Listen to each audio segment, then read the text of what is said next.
আসসালামু আলাইকুম বন্ধুরা, সবাই কেমন আছেন? আশা করি ভালো আছেন। আমি আলহামদুলিল্লাহ ভালো আছি। আজকে বিদেশের বাড়িতে আমার গার্ডেনে আমার নিজের হাতে করা আ সবজি থেকে আমি পাকা মিষ্টি কুমড়াগুলো সব কেটে ফেলবো। অনেকগুলো মিষ্টি কুমড়া পেকে গিয়েছে। এর আগে অনেকগুলো কাঁচা কুমড়া কেটে রান্নাও করেছি, আবার ১২ মাসের জন্য ডিপ করেছি। এখন যেগুলো পেকে গিয়েছে এগুলো কাটা জরুরি। গত ১ সপ্তাহ থেকে আমি ব্যস্ততার কারণে কাটতে পারতেছি না। তো আজকে দেখলাম ফেসবুক পোস্টে আমার শাশুড়ি লিখেছে যে এগুলো কেটে রোদে শুকাতে হয়, সে কারণে চিন্তা করছি তাহলে আজকে তো আমার অফ ডে। আজকে এগুলো কেটে একদম ধুয়ে-টুয়ে ক্লিন করে, যেহেতু আমাদের এখানে মাটির মধ্যে লাগাতে হয়, একটু মাটি আছে। তো মাটিটা একদম ধুয়ে-টুয়ে ক্লিন করে এগুলাকে শুকাবো। শুকিয়ে-টুকিয়ে এগুলাকে কার্টুন করে স্টোরে নিয়ে যাবো। আমার কিচেন স্টোরে রিজার্ভ করে রাখবো ১২ মাসের জন্য। তো এখানে ১০ টা মিষ্টি কুমড়া রেখেছিলাম আমি। এর আগে কাঁচা কুমড়াগুলো অনেকগুলিই খেয়েছি আমরা, এবং কিছু কাঁচা কুমড়া আমরা ফ্রোজেনও করেছি। আসলে প্রথম অবস্থা আমার গাছের অনেক কুমড়া এসেছিল, অনেক কুমড়ার কড়া এসেছিল। আমি বুঝতে পারিনি যে এগুলো সব নষ্ট হয়ে যাচ্ছিল। একটু বড় হওয়ার পরেই সব মানে হালকা কালার ধারণ করত, করেই পড়ে যেত। তো এগুলো কীভাবে আসলে বাঁচাবো আমি বা বড় করব আমি বুঝতে পারিনি। পরে আমি একদিন ফেসবুকে একটা ভিডিও দিয়ে বলেছি যে আমার এই কুমড়া গাছে প্রচুর শাক হয়েছে, শাকগুলো খাচ্ছি কিন্তু কুমড়ো হয়ে কুমড়ো নষ্ট হয়ে যাচ্ছে, কুমড়ো হচ্ছে না। একটা কুমড়া হলেও সার্থকতা কীভাবে হবে? যদি কারো জানা থাকে একটু জানাবেন, যেহেতু আমার কোনো এক্সপেরিয়েন্স নাই। পরে আসলে ওই যে কৃষির উপরে এক্সপার্ট ডক্টর রেজাউল করিম সাহেব, উনি অর্থ মন্ত্রণালয়ের এডিশনাল সেক্রেটারি ছিলেন, পরে পাট মন্ত্রণালয়ে ছিলেন। তো উনি আমাকে সাথে, সাথে ফোন দিলেন। আমার ভিডিওটা দেখে উনি আমাকে মেসেঞ্জারে ফোন দিয়ে বলল, "প্রথা তুমি একটা কাজ করো, এই মিষ্টি কুমড়ার যে কড়াগুলো নষ্ট হয়ে যাচ্ছে, তোমার এখানে বেশিরভাগই দেখি ছেলে ফুল। তো মিষ্টি কুমড়াগুলোকে তোমার পরাগায়ন করতে হবে। ছেলে ফুল দিয়ে ওই যে কড়াগুলো বের হয় এগুলোকে পরাগায়ন করতে হবে।" তো কীভাবে পরাগায়ন করতে হয় আমি আসলে সেটাও জানি না। পরে ভাইয়া আমাকে বলল, "এভাবে, এভাবে পরাগায়ন করবা। করার পর দেখবা মিষ্টি কুমড়াগুলো হবে।" তো এই পরাগায়ন করতেছি, এরই মধ্যে বাংলাদেশে ছাত্র আন্দোলন শুরু হয়ে গিয়েছে। কিন্তু আমার মিষ্টি কুমড়া একদম পুরা বাগানে কুমড়ে, কুমড়ে ভরে গিয়েছে। আমি ছাত্র আন্দোলনের কারণে আর এটা পোস্ট দিতে পারিনি, আপনাদেরকে শেয়ার করতে পারিনি, দেখাতে পারিনি। আর মিষ্টি কুমড়া এত দ্রুত বাড়ে মাশাআল্লাহ, আলহামদুলিল্লাহ। কুমড়ার বিচিগুলো দেশে থেকে পাঠিয়েছিল। আবার এখানেও আমি কিছু কুমড়া খেটে এগুলোরও বিচি ফেলেছি। তো আমার মনে হয় না এখানে কুমড়োর বিচিগুলো উঠেছে বলে, কারণ এখানে কুমড়োগুলো একটু জালি কুমড়া টাইপের লম্বা ছিল।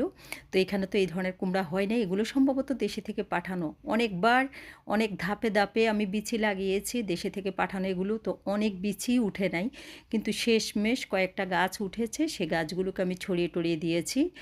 আলাদা, আলাদা করে দিয়েছি একটু বড় হওয়ার পরে। সে গাছগুলো থেকে মাশাআল্লাহ আলহামদুলিল্লাহ প্রচুর মিষ্টি কুমড়া শাক খেয়েছি। এত পরিমাণ শাক খেয়েছি, আমার বাচ্চারা এখন বাসাতে শাক রান্না করলে খেতেই চায় না। বলে যে শুধু শাক খাওয়াচ্ছো, শাক খাওয়াচ্ছো। গত ৩-৪ মাস থেকে আমরা কোনো শাক বাজার থেকে কিনতে হয় নাই।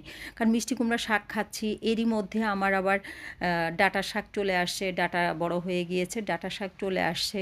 ফ্রান্সে বেড়াতে গিয়েছিলাম, সেখানেও আমি মিষ্টি কুমড়া শাক নিয়ে বেড়াতে গিয়েছি। কারণ আমার বোনরা বলেছে, "আপু মিষ্টি কুমড়া শাক নিয়ে আসবেন, আমরা এখানে রান্না করে খাবো।" তো আমি বেড়াতে যাওয়ার সময় ওদের জন্য, মানুষ বোনের বাসায় বেড়াতে যায় কত কিছু নিয়ে, আমি কিছুই নেইনি। আমি মিষ্টি কুমড়া শাক নিয়ে বেড়াতে গিয়েছিলাম ওদের বাসায়।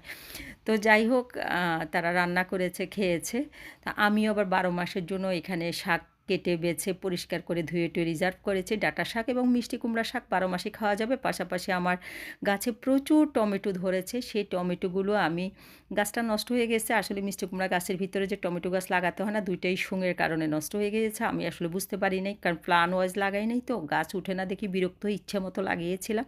তো যাই হোক, এখন ওই টমেটোগুলো অনেক অনেক খেলাম টমেটোগুলো। একটু চচ্চড়ি করলে অনেক মজা লাগে, ভাজি করলেও মজা লাগে, ভর্তা করলেও মজা লাগে, মাছ ভুনার সাথে দিলেও মজা লাগে। আর হালকা একটু টকটক, অনেক বেশি না কিন্তু হালকা টকটক।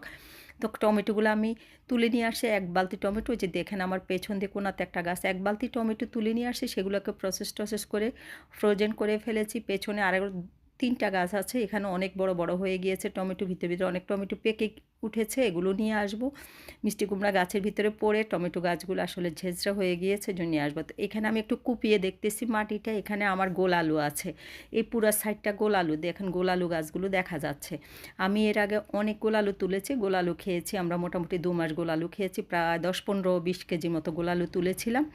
তো তুলতে দেখে অনেকে ভিডিও দেখে বলছে গোলালু এভাবে তুলতে হয় না, গোলালু গাছ মানে গাছ যখন শুকনা হয়ে যায়, শুকিয়ে যায়, তখন নাকি আলু তুলতে হয়। সে কারণে এবারের এই সাইডটা, এই বক্সটা আমি এখন আর তুলবো না। এখানেও অনেক আলু আছে, আশা করি আধা মণ তো পাবোই। আমি আপনাদেরকে ভিডিওর মাধ্যমে দেখাবো, যেদিন আমি কোদাল দিয়ে খুঁচে খুঁচে আলুগুলা তুলবো, ক্লিন করব, সেই দিন আমি দেখাবো ভিডিওর মাধ্যমে।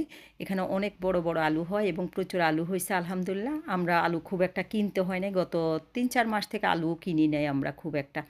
তো যাই হোক, এখন ওই সাইডের গাছের টমেটোগুলো তুলে ফেলতেছি। ওখানে 5টা টমেটো গাছ, 5টা টমেটো গাছে 5 ধরনের। একগুলো টমেটো হচ্ছে অনেক বড় বড়, একটু চ্যাপ্টা চ্যাপ্টা টাইপের, আমরা যেটাকে টক টমেটো বলি, এগুলো অনেক বড় বড়।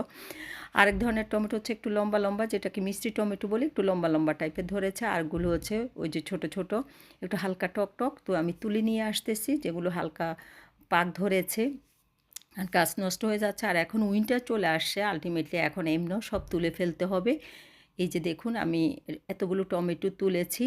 তো টমেটো এগুলো প্রসেস করে করে কিছু রেখে দেব নর্মাল ফ্রিজ, আর বাকিগুলো প্রসেস করে করে আমি প্যাকেটজাত করে আমি এগুলোকে ফ্রোজেন করে ফেলবো 12 মাসের জন্য। আশা করি আমাদের আগামী 6-7 মাস আমাদের কোনো ভেজিটেবল কিনতে হবে না, 1 বছরের মাঝে কোনো শাক কিনতে হবে না। এখন আমি মিষ্টি কুমড়াগুলোকে এই যে দেখানোর চেষ্টা করতেছি আপনাদেরকে। আমি আবেগে খুব আপ্লুত এবং খুব এক্সাইটেড, এত মাশাল্লাহ করে ডক্টর রেজাউল করিম ভাইয়ার কারণে আমি এই মিষ্টি কুমড়াগুলো নিজের গাছ থেকে নিতে পেরেছি বা বড় করতে পেরেছি।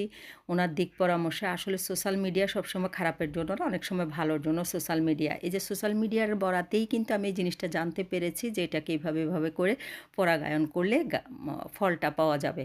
তো আলহামদুলিল্লাহ অনেক কুমড়া খেয়েছি, অনেক মানে ডিপ করেছি। এগুলো 12 মাসের জন্য পাকা, এগুলো ভাজি, চাকচাক করে ভাজি করা যায়, তারপরে ইলিশ মাছ দিয়ে রান্না করা যায়, তারপরে চিংড়ি মাছ দিয়ে রান্না করা যায়, তারপর কুচি করে আলু কুচি করে ভাজি করা যায়, সবভাবে খাওয়া যায়, আবার ভর্তা করা যায় সিদ্ধ করে। তা আশা করি আমরা ওটা খেতে পারবো। 12 মাসের জন্য এখানে রেখেছিলাম 10টা মিষ্টি কুমড়া, তো সেখানে 8টা তুলে ফেলেছি, আর 2টা আছে গাছে, সেই 2টা হালকা পেকেছে, এর জন্য উঠাই নাই। সেই 2টা পেকে গেলে একদম গাছ সহ তুলে ফেলবো। এর মাঝে আমি চিন্তা করলাম একটু ডাঁটার শাক তুলে নিয়ে আসি, একটু ডাঁটা শাক রান্না করব। ডাঁটা শাক তুলতেছি, ডাঁটা শাকগুলো বেশ বড় বড় হয়ে গেছে এবং বিচি চলে আসছে। আসলে ডাঁটার বিচিগুলো দেশে থেকে পাঠিয়েছে। তো ডাঁটাটা যদি ওই যে কি পৌষ ডাঁটা না কি ডাঁটা বলে, লাল লাল ডাঁটা, অনেক লম্বা লম্বা হয়, বীজ হয় না, সেই বিচি খুব দেরিতে হয়, ওই ডাঁটাটা দিলে ভালো হতো। তো পৌষ ডাঁটাটা পড়ে নেয়, যেগুলো লাল লাল অনেক লম্বা লম্বা ডাঁটা। পরবর্তীতে দেশে থেকে কেউ আসতে বলবো ওই ডাঁটার বিচি দেওয়ার জন্য। তো এবারও আমি কিছু বিচি আনাইছি, একটা মেয়ে স্টুডেন্ট ভিসা আমাদের এখানে এসেছে, তাকে দিয়ে কিছু বিচি আনাইছি। তারপরে হচ্ছে 8টা ইলিশ মাছ আনাইছি, ইলিশ মাছের ডিম আনাইছি, খাসির গোশত আনাইছি। আমাদের হাফেজ সাহেব এগুলো খেতে চাচ্ছিলেন, এই জন্য এগুলো আনাইছি দেশে থেকে। প্রায় 30-40 হাজার টাকারই মাছ, গোশত, ইলিশ মাছের ডিম, এগুলো আনাইছি ওই মেয়েটাকে দিয়ে। একটা স্টুডেন্ট মেয়ে, পড়াশোনার জন্য সে এখানে আসতে চাচ্ছিল, তো সে অ্যাকোমোডেশন পাচ্ছিল না, ইউনিভার্সিটি তাকে অ্যাকোমোডেশন দিতে পারতেছিল না। পরে আমার সাথে যোগাযোগ করেছে, আমি বলছি আসো, তুমি আমার দেশের মেয়ে, রাস্তায় তো আর থাকবা না, আসো, আল্লাহ ভরসা, দেখা যাক। তো যাই হোক, এইভাবে মেয়েটা আসবে যখন, তখন এই জিনিসগুলো বলেছি বাসা থেকে দিয়ে দিয়েছে। আমি ওই ভিডিওটা আপনাদেরকে দেখাই নাই। এই যে দেখুন, আলহামদুলিল্লাহ আমার খুব ভাল লাগতেছে। তো যাই হোক, অনেক কিছু, অনেক গল্প, অনেক গল্প বলবো আপনাদেরকে নেদারল্যান্ড সম্পর্কে। আজকে এই পর্যন্তই রইল। পরবর্তীতে নতুন ভিডিও দেখার জন্য আপনাদের সবাইকে আমন্ত্রণ রইল। আল্লাহ হাফেজ, আসসালামু আলাইকুম ওয়া রাহমাতুল্লাহি ওয়া বারাকাতুহু।